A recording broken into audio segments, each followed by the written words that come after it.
Now that we have our baseboard completed with 2 coats of paint and sufficient time has allowed this to be nice and dry, now we're going to put on our coat of paint up to the baseboard.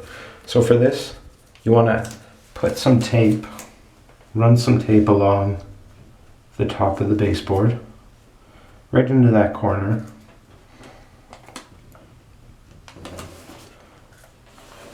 Just firmly press it down.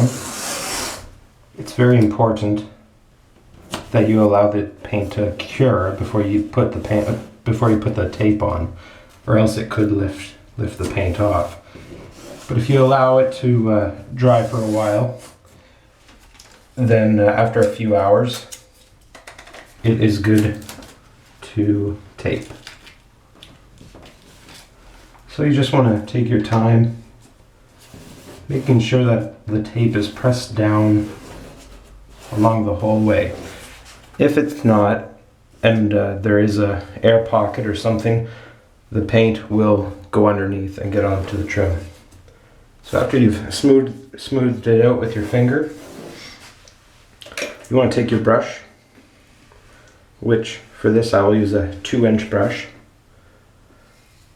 You want to put on about that much paint.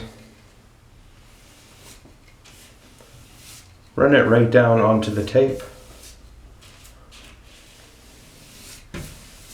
You actually want to get some paint on the tape, because then you know for sure you've got right down to the bottom.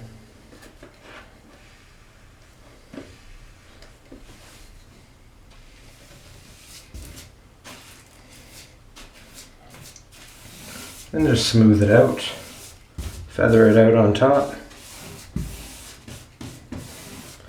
Now you don't want to leave this tape on very long. I actually like to take it off right away while the paint is still wet.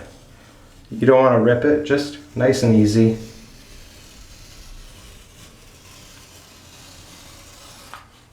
There you have a perfectly straight line up to the baseboard. I'm going to be posting more videos like this. If you like it, subscribe, and also if you like this video, give it a thumbs up. Thanks.